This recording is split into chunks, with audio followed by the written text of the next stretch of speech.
Hello, what's up mga ka-J-Vlog? Welcome ulit sa panibagong video. And for today's video, bibigyan ko kayo ng 5 reason kung bakit napakasulit i-purchase ng iPhone 11 Pro Max ngayon 2025. So tara mga ka-J-Vlog, check natin. So ayan, na-review na natin itong iPhone 11 Pro Max at ngayon nga, ang itatakil natin is yung reasons kung bakit maganda pa rin i-purchase itong 11 Pro Max. I know marami nagde-decide bumili ng iPhone 11 Pro Max ngayon 2025. Medyo skeptical sila.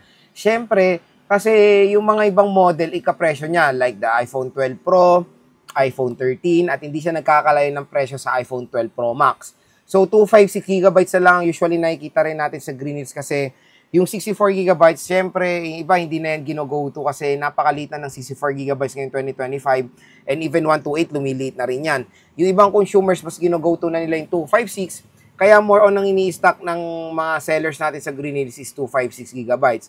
So, saan muna ba tayo bibili na legit iPhones? Wala na iba kundi saan i-recommend natin shop kung saan natin nakuha ang 11 Pro Max. Kay Ate Annette sa ZMB Cellphone Accessories, and kay Ate Mayet din, meron pa tayong second shop na CMB Gadgets Tall X607. Again, yung mga links ng kanilang Facebook page na sa description box. Pwede kayo mag-PM kung interested kayo mag-purchase ng iPhone 11 Pro Max. So, si iPhone 11 Pro Max pala ay na-release noong year 2019 at meron tong very expensive na presyo. 64GB na ito naglalaro sa sa 75,000 pesos. 64GB yan na 2019. 256 naglalaro sa 80,000 plus itong iPhone 11 Pro Max. Pero ngayon, sa Green Hills mga J-Vlog, napakaganda ng condition, napakakinis pa rin. Ayan. Makakabili na lang kayo ng 256 na 11 Pro Max for as low as 18,000 pesos. 256 na po yan. Pag gusto nyo ng 64, siguro naglalaro yan sa 15 to 16,000 pesos. Ganyan na lang po kamura ang 11 Pro Max. Kaya, ito na rin siguro yung perfect time bumili ng iPhone nyo. Dahil, again, super duper affordable na lang siya. Doon sa nire-recommend natin shop. At, kumbaga, when it comes sa quality, sure na sure tayo dyan. Tingnan nyo naman nga itong nakuha natin, napakaganda ng condition at na-review natin to, and syempre, giname test pa natin yung mga units na galing doon sa mga sellers natin sa Green Hills. So, ginagawa natin to, doon tayo bumibili rekta para mapatunayan din sa inyo na yung mga units dyan sa mga ni-recommend nating shop ay maganda po yung quality na ma-offer nila. So, yun, start tayo. The first reason kung bakit maganda i-purchase ang 11 Pro Max ngayon is yung kanyang affordability. So, sinabi ko affordability dahil kung i-compare mo siya sa kanyang SRP noong year 2019, sobrang layo. 256 na lang ngayon for as low as 18,000. I know marami sa atin ang pinapangarap ang 11 Pro Max before na ito yung go-to nila. So, nakabili na rin ako ng 11 Pro Max nung neto kasagsagan. 75 din ang bili ko sa 11 Pro Max ko at hindi ako nagsisi na binili ko yun dahil sobrang laking tulong niya sa aking content creation. Napakaganda nung camera niya. Kaya yung iba, pag nagbablog ako, tinatanong, Lods, anong cellphone gamit mo? Kasi hindi nila akalain na iPhone lang ginagamit natin for making contents. Kaya, yun nga, unang-unang dahilan kung bakit magandang mag-purchase or perfect time ngayon bumili ng iPhone 11 Pro Max is yung kanyang presyo. So, affordability. Second, sunod na natin camera. Napakaganda pa rin ng camera ng 11 Pro Max until now. So, kahit na ilang software update na rin siya, hindi po naapektuhan yung camera quality niya. Kasi marami na rin ako na-try na Android na matagal na sa akin, tapos na-update, na naapektuhan yung camera quality nila. Pero sa 11 Pro Max, sige nyo naman, napakaganda pa rin, mga ka-J-Vlog, ng camera nitong smartphone na to. Sobrang linaw pa din. At i-upload ko rin naman yung quality nito sa ating Facebook page. Mapa-front camera, rear camera, maganda yung photo quality niya. Siyempre, again, tulad ng mga sinasabi ko sa ibang video ko, when it comes sa video camera, go-to natin ng 11, ang iPhones. Pinakamagandang video camera na pwede ma-provide sa isang smartphone, sa iPhone tayo. Kaya kung naghanap kayo ng pang-vlog, mag-iPhone kayo dahil hindi kayo magsisisi sa camera quality nito. Even though hanggang 4K lang siya, iba, finiflex yung 8K nila. Again, hindi naman useful sa atin ang 8K dito sa atin sa Philippines. Usually talaga more on 4K ang ginagamit natin. Siyempre, doon lang tayo sa nagbe-blend na resolution.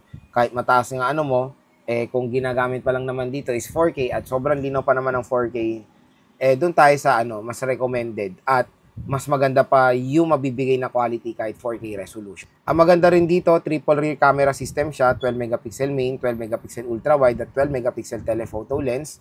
At meron siyang 12 megapixel front facing camera. Camera, pambato natin ng iPhones. Second reason yan. Third reason is yung kanyang longevity. Biruin mo to 2019 pa to na release, 2025 still updated pa rin to na latest iOS. Kamusta naman ang kasabayan ni iPhone noong 2019 na wala ng support sa iOS sa kanilang software, including the Samsung Galaxy S10 and S10 Plus. At ito, meron pa tayong rumors na ma-update pa to sa iOS 19. So, matik baka hanggang iOS 20 pa to, pero kahit na hanggang iOS 20 na lang siya, hindi po doon nag-i-stop yung paggamit natin sa 11 Pro Max. Kahit na iOS 20 na lang to, yung mga apps ay masusupport pa yun ng ilang taon. Kaya matik super duper tagal pa rin natin magagamit itong iPhone 11 Pro Max. So isa yan ang kilala si iPhone pagdating sa longevity. So diyan kilala ang Apple pagdating sa kanilang longevity. Next reason, ito sa perspective to ng iPhone, screen size. So when it comes sa screen size, go to natin ang mga Pro Max talaga. Kumbaga, kung iano mo to sa 11 series ito pinakamalaki 6.5 dahil 5.8 inches yung 11 Pro at 6.1 yung 11. Syempre, kumbaga kung naghanap kayo ng isang smartphone na nandun na lahat sa series na yun, magpa-Pro Max kayo.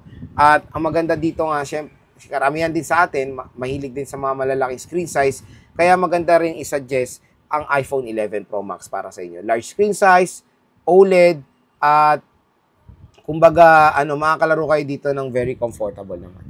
At ang pinakalas mga J-Vlog is of course, the design and aesthetic.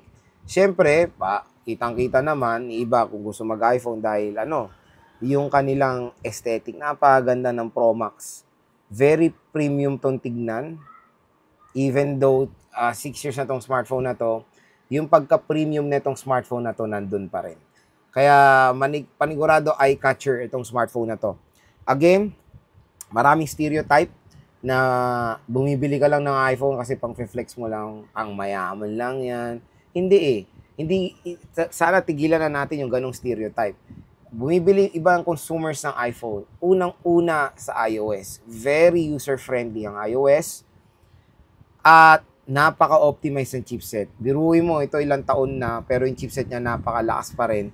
The Apple A13 Bionic chip. Nakakapaglaro pa rin tayo ng mga modern games ito, including Genshin Impact. Hihilahin lang kayo nito pagdating sa gaming sa battery. Gaming, asahan nyo na, mabilis talaga malobat ang iPhone. Pero pag day-to-day use lang naman or casual things na naman ginagawa, matik tatagal pa naman ng isang araw itong smartphone na to. Matagal, itong 11 Pro Max review unit ko to, ilang araw na itong naka-standby mode. 30% pa rin. Siguro 3 days na to naka-standby. 3 days or mga 3 days na to naka-standby. Kumbaga, pag casual things naman, hindi yung nag-require ng much power, matagal nyo pa rin naman magagamit ang 11 Pro Max. At matik, mas maganda nga i-go to ang 11 Pro Max compare sa mga ibang base model kasi malaki yung kanyang battery. So yun mga ka-J-Vlog, yung reasons natin kung bakit napakaganda pa rin i-purchase ang 11 Pro Max ngayong 2025. Again, kung interested kayo bumili nito, doon lang tayo bibili sa go-to shop natin ng ZMB Cellphone Accessories and of course kay Ate Mayet sa CMB Gadgets. Sabihin nyo lang napanood nyo kay J-Vlog itong video na to, matik bibigyan pa kayo ng discount ng shop na yan.